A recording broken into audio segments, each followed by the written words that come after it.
इस मिशन का नाम मार्स ऑर्बिटर मिशन यानी मॉम है।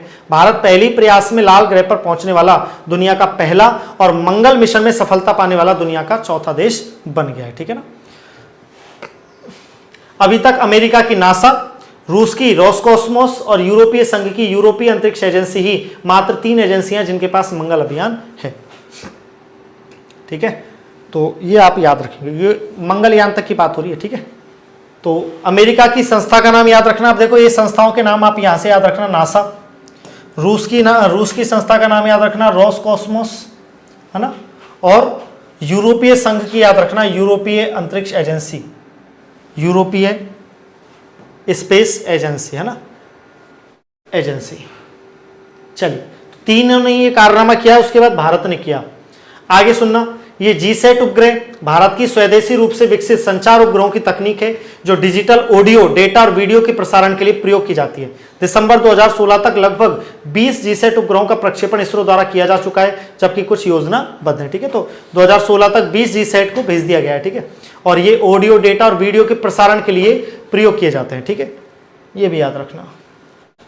पहला जीसैट उपग्रह जीसैट 1 18 अप्रैल 2001 को भूस्थिर उपग्रह प्रक्षेपण यान मार्क 1 D1 द्वारा प्रक्षेपित किया गया था और ये विफल रहा था। फिर जीसैट 2 भेजा था, जीसैट 2 भेजा गया था और ये जीसैट 2 का प्रक्षेपण 2003 को ये मार्क 1 D2 द्वारा श्रीहरिकोटा से किया गया और यह उपग्रह अब सेवा मुक्त हो चुका है, ठीक है। ये जीसैट 1, जीसैट 2, फिर जीसैट 4 आया, फिर जीसैट 5 पे आया, ठीक है। ऐसे इनको पढ़ लेना एक बार थोड़ा सा। जीसैट 12, पीएसएलवी का तात्पर्य polar satellite launching vehicle, 1200 kilogram भार तक के दूर संवेदी उपग्रहों का 900 किलोमीटर ऊंचाई तक ध्रुवीय सूर्य तुल्यकालिक कक्षा में स्थापित करने के उद्देश्य से पीएसएलवी का देश में विकास किया। और ये कितने चरण वाला? 4 चरण वाला। ये उनके अंदर से ही कुछ इंपॉर्टेंट पॉइंट छांटे हैं जिनको आपको थोड़ा सा ढंग से देखना है, जहां से प्रश्न बनने की संभावना थोड़ा अतिरिक्त ज्यादा है, ठीक है ना। ये थोड़ा याद रखना इन चीजों को। ये भारतीय अंतरिक्ष अनुसंधान संगठन इसरो 15 फरवरी 2017 को सतीश धवन अंतरिक्ष केंद्र हरिकोटा आंध्र प्रदेश से उपग्रह प्रक्षेपण यान PSLV C-37 के द्वारा एक साथ 104, ये बहुत इंपॉर्टेंट है दोस्तों, ये लो, इसको तो मैंने पूरा बॉक्स में बंद कर दिया, ठीक है। ये एक ऐतिहासिक घटना थी और इसका जिक्र बहुत बार किया जाता रहा है और किया जाता रहेगा अगले कुछ सालों तक, ठीक है। तो ये साल भी याद रखना, 15 फरवरी 2017, है ना। और 104 उपग्रहों का एक साथ इन्होंने क्या किया था? प्रक्षेपण किया था, प्रमोशन किया था इसरो के द्वारा। ये किया गया था सतीश धवन अंतरिक्ष केंद्र श्रीहरिकोटा आंध्र प्रदेश, है ना। चलिए, और कौन सा रॉकेट था? तो रॉकेट का नाम याद रखना PSLV C-37। साल याद रखना, 4 पॉइंट याद रखना इसमें। किसने किया? इसरो ने किया। इंडियन स्पेस रिसर्च ऑर्गेनाइजेशन, भारतीय अंतरिक्ष अनुसंधान संगठन। कब किया? 15 फरवरी 2017 को। कहां से किया? सतीश धवन अंतरिक्ष केंद्र श्रीहरिकोटा आंध्र प्रदेश से। और रॉकेट का नाम क्या था? PSLV C-37। और कितने उपग्रह? एक साथ 104 उपग्रहों का, जिसमें से 3 उपग्रह भारतीय थे और 101 उपग्रह बाकी के और थे, ठीक है, अन्य विदेशी उपग्रह थे, ठीक है। ये बहुत इंपॉर्टेंट पॉइंट है।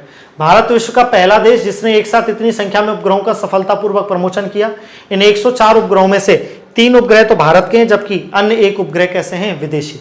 कौन कौन से भारत के? कार्टोसैट 2D, INS 1A और INS 1B, है ना। ये 3 तो भारत के हैं और 101 कहाँ है? विदेशी उपग्रह हैं।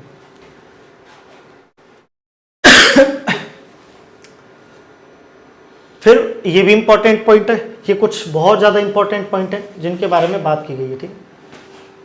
PSLV C-45, अभी हमने बात की थी PSLV C-37 की, यह है C-45।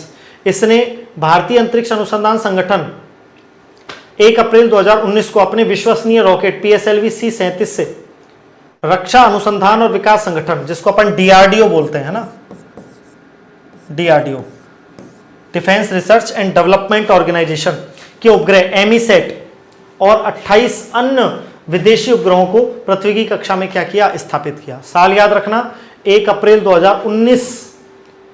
और रॉकेट याद रखना PSLV C-45 और मुख्य उपग्रह था DRDO का एमीसेट और 28 अन्य विदेशी उपग्रह थे, ठीक है, उनको सेट किया है।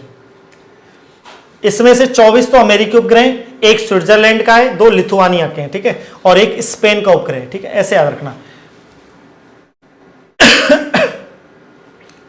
एमीसेट का वजन 436 किलोग्राम है और इनका मकसद विद्युत चुंबकीय स्पेक्ट्रम को मापना है ना।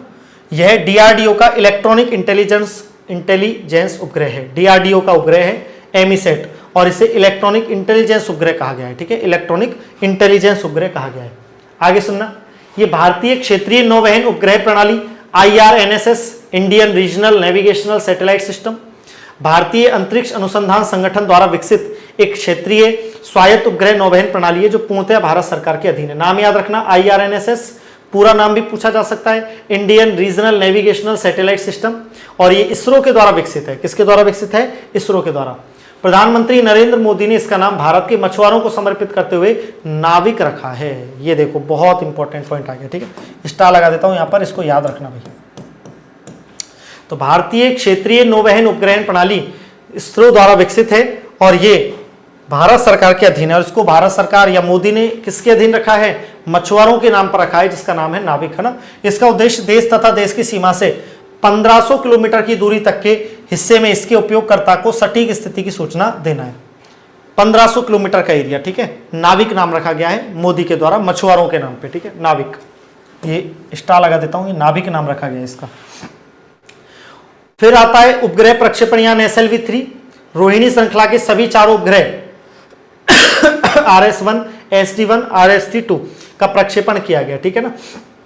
ये कौन सा था? SLV-3, ठीक है, सैटेलाइट लॉन्चिंग व्हीकल, जो सबसे पहले बनाया गया था, SLV-3 सैटेलाइट लॉन्चिंग व्हीकल। फिर बना ASLV augmented satellite launching vehicle और इसके द्वारा स्रोस श्रृंखला के सभी उपग्रह स्रोस A, स्रोस B, स्रोस C, स्रोस C2 का प्रक्षेपण किया गया। फिर बना PSLV polar satellite launching vehicle, जिसके द्वारा चंद्रयान 1 का वर्ष 2008 में, ठीक है, ये याद रखना, चंद्रयान 1 कौन से साल में? 2008 में, और मंगलयान 2013 में। ये दोनों के दोनों किसके द्वारा? PSLV के द्वारा, और वो भी एक्सेल वर्जन के द्वारा ना, PSLV के एक्सेल वर्जन द्वारा इनका सफलतापूर्वक क्या किया गया था? प्रक्षेपण किया गया था। भूस्थिर उपग्रह प्रक्षेपण यान यानी कि जियो सिंक्रोनस सैटेलाइट लॉन्चिंग व्हीकल द्वारा एड्यूसेट, जिसे GSAT-3 के नाम से भी जाना जाता है, का सफल प्रक्षेपण 20 सितंबर 2004 को किया गया था, ठीक है। तो ये भूस्थिर उपग्रह प्रक्षेपण यान GSLV, जियो सिंक्रोनस सैटेलाइट लॉन्चिंग व्हीकल, और इसके द्वारा एड्यूसेट, जिसे GSAT-3 के नाम से भी जाना जाता है ना, उसको प्रक्षेपण किया गया था 20 सितंबर 2004 को, ठीक है। ये जिस पे मार्क लगा रहा हूं इनको तो एकदम अच्छे से पढ़ लेना। अब यहां मैं समझाऊं क्या इसमें? डेट को अगर मैं 10 बार भी बोलूंगा, पढ़ना तो तुमको ही पड़ेगा, ये डेट है ना। तो डेट को पढ़ना अच्छे से, एक एक चीज को ढंग से तरीके से पढ़ना, ठीक है। ये डेट, ये नाम याद होने चाहिए आपको। सैल्यूट 1 दुनिया का पहला अंतरिक्ष स्टेशन, जिसे 1971 को सोवियत रूस ने बैकोनूर कॉस्मोड्रोम से त्रिस्तरीय प्रोटॉन रॉकेट के जरिए अंतरिक्ष में प्रक्षेपित किया था। तो दुनिया का पहला अंतरिक्ष स्टेशन जिसका नाम है सैल्यूट 1, किसके द्वारा? सोवियत रूस के द्वारा। और कौन से रॉकेट के जरिए? त्रिस्तरीय प्रोटॉन रॉकेट के जरिए, ठीक है ना। ये 3-4 पॉइंट यहाँ पे याद रखना। सैल्यूट 1 नाम है इसका। चांद के सफर की शुरुआत वर्ष 1959 में हुई थी, जब सोवियत संघ ने अपना पहला अंतरिक्ष यान लूना 2 भेजा, ठीक है, लूना 2 स्पुतनिक, ठीक है।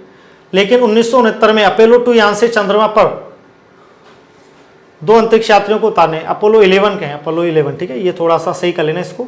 अमेरिका ने कामयाबी हासिल की और चांद का सफर आगे बढ़ता गया। ये हम पढ़ चुके हैं, ठीक है, इसको मैं हटा देता हूं यहाँ पर।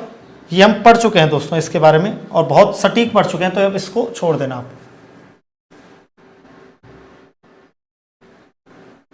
ये पॉइंट आप यहां पे छोड़ना।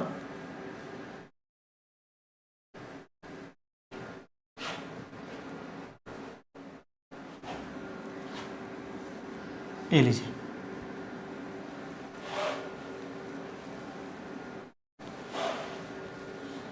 ये हम बहुत अच्छे से पढ़ चुके हैं, ठीक है। चलिए, ईमेल का आविष्कार। अब ये जो आपका दूरसंचार प्रौद्योगिकी से जुड़े हुए कुछ पॉइंट्स हैं, जिसमें कि ईमेल का आविष्कार अमेरिका के वैज्ञानिक टॉम लिंसन ने 1971 में किया। भारत में ईमेल खाता प्रदान करने वाली प्रमुख वेबसाइट या तो www.redifml.com, www.yahoomail.com, www.india.com या gmail.com, ये सब ईमेल प्रदान करने वाली प्रमुख वेबसाइट हैं भारत के अंदर, ठीक है। और देखिए कुछ और अतिरिक्त पॉइंट, टेक्नोलॉजी से जुड़े हुए कुछ अतिरिक्त पॉइंट